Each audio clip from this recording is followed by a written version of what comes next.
नमस्ते दोस्तों, मेरा नाम कुणाल है। आशा करता हूँ आप सभी लोग बहुत अच्छे हैं। इस वीडियो में मैं पेट की सफाई पर जानकारी दूंगा, आंतों की सफाई पर जानकारी दूंगा।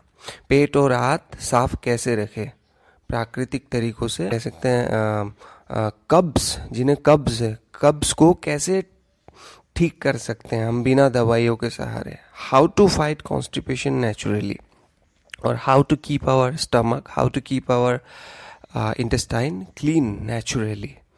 ठीक है, तो इस बारे में हम चर्चा करेंगे। तो पहली जो चीज़ है, हमें ये समझना है कि ये जो पेट की सफाई, इसके बारे में हमें सोचना क्यों पड़ता है। ये पेट हमारा साफ रहती क्यों नहीं है, ये रहता क्यों नहीं है, हमें क्यों सोचना पड़ता है पेट की सफाई के बारे में। ठीक है, तो वास्तव में क्या है ना दोस्तों, ये हमारे गलत जीवन शैली का नतीजा है। ये जो पेट साफ ना होना या कब्ज का होना, गैस बनना पेट में, ये वास्तव में शैली, हमें शरीर के सिद्धांतों के बारे में जानकारी नहीं है, इसलिए हमें ये बीमारी होता है। हम शरीर के सिद्धांत, शरीर माने प्रकृति, हम प्रकृति के सिद्धांत को ठीक से जानते नहीं है, इसलिए हमें ये बीमारी होता है। लगातार हमें कुछ ना कुछ बीमारी रहता ही है और हमें डर में भी जीना पड़ता है। तो पहले हम समझेंगे शरीर किन सिद्धांतों पे चलता है, प्रकृति किन सिद्धांतों पे चलता है। ठीक है,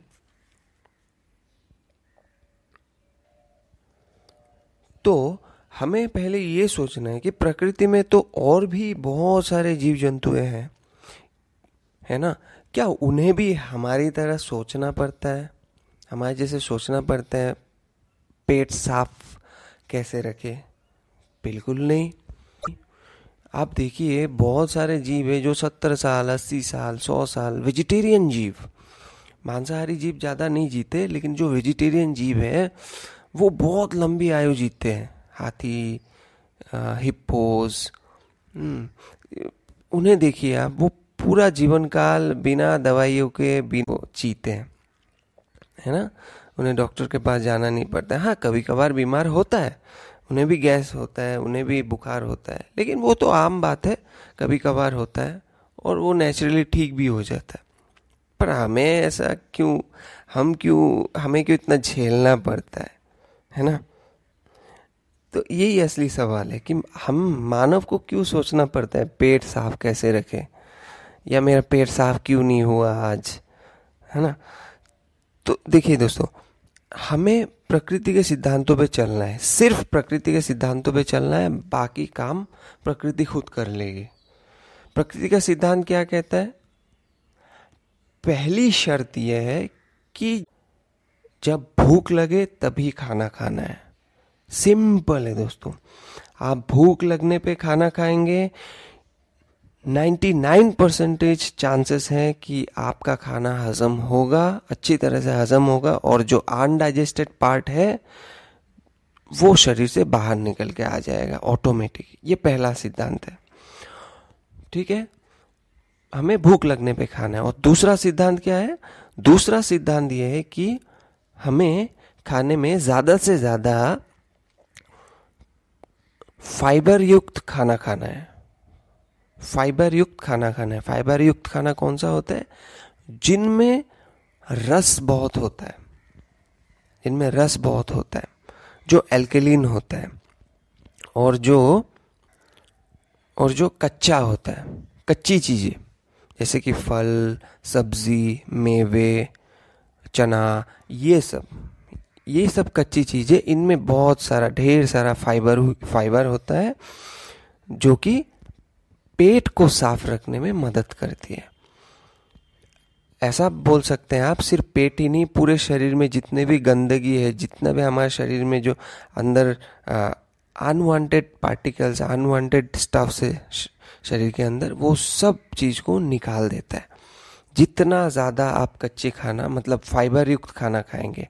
देखिए, कुक्ड और प्रोसेस्ड फाइबर वो ज़्यादा लाभकारी नहीं होता है। हालांकि मैं नहीं कहूँगा कि वो लाभकारी नहीं होता है, वो लाभकारी होता है, लेकिन उससे भी बहुत बहुत गुना ज़्यादा लाभकारी होता है जो कच्चा होता है। जैसे कि सीजनल कच्चे सब्जी, सीजनल कच्चे फल, हाँ, इन सब चीज़ों को आपको खाना है। ठीक है, ये दूसरा सिद्धांत, हमें खाने में ज़्यादा से ज़्यादा कच्चा फाइबर युक्त खाना लेना है। ठीक है, तीसरा सिद्धांत है हमें बार बार नहीं खाना है। अगर बार बार भूख लगे तभी खाना है, लेकिन अगर बार बार भूख ना लगे, जब हमें भूख लगे तभी खाना है। ठीक है, बार बार नहीं खाना है। चौथा सिद्धांत है ओवर ईटिंग नहीं करना है, कि ये खाना बहुत स्वादिष्ट है या फिर नहीं खाऊंगा तो खाना खराब हो जाएगा, ऐसा नहीं। जितना आपका पेट में समाता है उतना ही खाइए, अपने लिमिट को पहचानिए।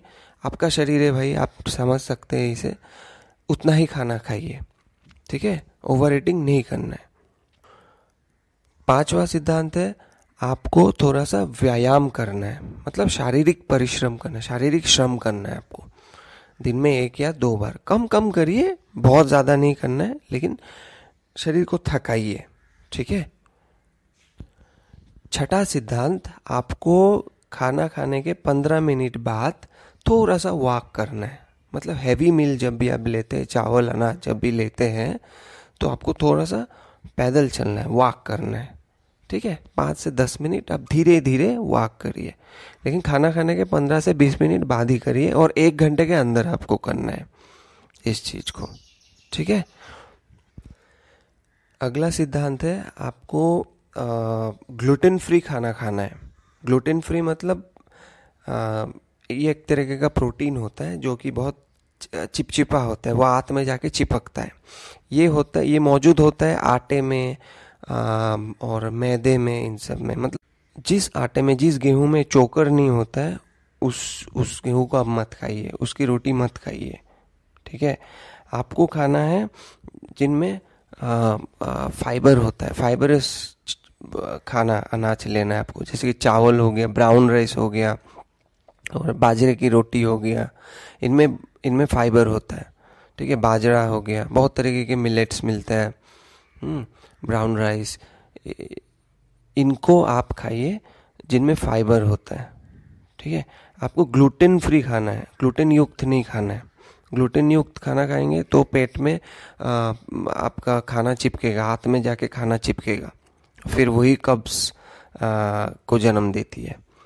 ठीक है, अगला अगला सिद्धांत है आपको राइट कॉम्बिनेशन में खाना खाना है। जैसे कि आप कच्ची सब्जी के साथ आप चावल, दाल और सब्जी, तरकारी, भाजी ये खा सकते हैं। ठीक है, कच्ची सब्जी के साथ। लेकिन आप चावल के साथ, दाल के साथ दही का प्रयोग मत करिए, दूध का प्रयोग मत करिए, इन सबको मत खाइए, इनको अलग से खाइए। ठीक है, आपको, आप जब चावल खाते हैं, दाल खाते हैं, ये ऑलरेडी बहुत इनमें प्रोटीन होता है, प्रोटीन का मात्रा बहुत होता है, तो इसके साथ फिर आप मीट, मच्छी, अंडे ये सब मत खाइए, राइट कॉम्बिनेशन में खाना खाइए। एक ज़रूरी बात मैं और कहना चाहता हूँ, इसमें जोड़ना चाहता हूँ कि अगर हमें पेट की समस्या है, लंबे समय से है, अगर हमें कब्ज़ है, अगर हमारा खाना अच्छे से डाइजेस्ट नहीं होता है, मल में सरण होता है, मल में गंध होता है, शरीर से गंध आता है, तो हमें एनिमल प्रोटीन से दूर रहना है। इस बात को आप गांठ लगा लीजिए, एनिमल प्रोटीन से, चाहे वो दूध हो, पनीर हो, मांस हो, अंडा हो, जानवर से आया हुआ कुछ भी, चॉकलेट हो, कोई भी प्रोडक्ट हो, आइसक्रीम हो, उनसे हमें दूर रहना है। वो हमारे शरीर के लिए नहीं बना है। ठीक है, आपको याद रखना है, जानवर, एनिमल प्रोटीन से आप दूर रहिए। अगर इस बारे में और जानकारी चाहिए तो मुझे कमेंट बॉक्स में सवाल भेजिएगा, या मुझे डायरेक्ट कॉल करिएगा या मेल करिएगा, मैं आपको जवाब दे दूंगा। राइट कॉम्बिनेशन क्या होता है, इसके ऊपर मैं एक डिटेल वीडियो बना दूंगा आगे। आपको सिर्फ सीधा सीधा मोटा मोटा ध्यान रखना है, जब फल खाते हैं केवल फल खाइए, उसके साथ और कुछ मत खाइए। फल के साथ आप मेवे खा सकते हैं, भिगोए हुए बादाम आप खा सकते हैं। ठीक है, कच्ची सलाद जो होते हैं उसके साथ आप दालें खा सकते हैं, चावल खा सकते हैं, रोटी खा सकते हैं। ठीक है, ऐसे खाइए, ये राइट कॉम्बिनेशन है। तो ये इन सिद्धांतों पे आप चलिए, आपको लाभ मिल जाएगा। आपका पेट ऑटोमेटिक, आपको चिंता करने का ज़रूरत नहीं है कि ये आज मेरा पेट साफ क्यों नहीं हो, वो ऑटोमेटिक होगा। आपको कोई दवाई नहीं लेना है। इन सिद्धांतों पे आप चलिए, फाइबर युक्त खाना ज़्यादा खाइए, भूख लगने पे खाइए, कॉम्बिनेशन राइट रखिए, सही रखिए, आपका पेट खुद ब खुद साफ हो जाएगा, ऑटोमेटिक साफ रहेगा। हो सकता है शुरू शुरू में असर ना दिखे, लेकिन आप इन फॉर्मूले पे चलिए। दिन में 2 से 3 टाइम आप कच्चा कच्चा खाना खाइए, उसके साथ पका हुआ खाइए, लेकिन याद रखिए पका हुआ खाना केवल सलाद के साथ खाया जाता है। सलाद खाने के बाद ही आप खा सकते हैं, ठीक है। और इन सिद्धांतों पे आप चलिए। और इसके अलावा मैं एक जानकारी और देना चाहता हूँ, जिनको कब्ज़ की बहुत पुरानी क्रोनिक कॉन्स्टिपेशन है ना दोस्तों, वो एक तरीका कर सकते हैं, एक उपाय अपना सकते हैं, वो है एनीमा। एनीमा किट बाज़ार में मिल जाता है, सस्ता से सस्ता 200-250-300 रुपया में एनीमा किट मिल जाता है। अगर आपको नहीं मिलता है तो मैं आपको इस वीडियो के लिंक में दे दूंगा, इस वीडियो के डिस्क्रिप्शन बॉक्स में मैं लिंक डाल दूंगा, आप एनीमा किट ले सकते हैं बाज़ार से। वो एनीमा किट को आप इस्तेमाल करिए 15-20 दिन, सुबह उठ के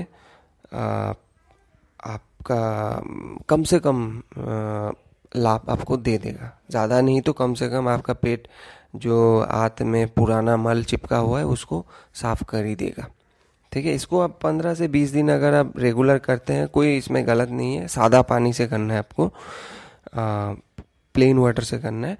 तो एनीमा प्लेन वाटर से जब करेंगे तो आपको कोई नुकसान नहीं देगा, सिर्फ पानी अंदर जाएगा, अंदर के मल को गला देगा और उसको बाहर निकाल देगा, ठीक है।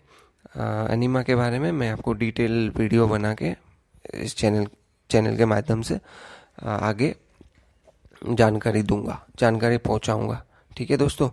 तो इस वीडियो में इतना ही। अगर आपको ये सारी जानकारी अच्छी लगे तो पहले तो अपने जीवन में अपनाइएगा, फिर उसका लाभ जब मिले तब आप इसको आगे शेयर करिएगा, ठीक है। और मेरा काम अगर आपको पसंद आए तो एक लाइक ज़रूर दीजिएगा और मेरे चैनल को सब्सक्राइब करिएगा। शुक्रिया दोस्तों।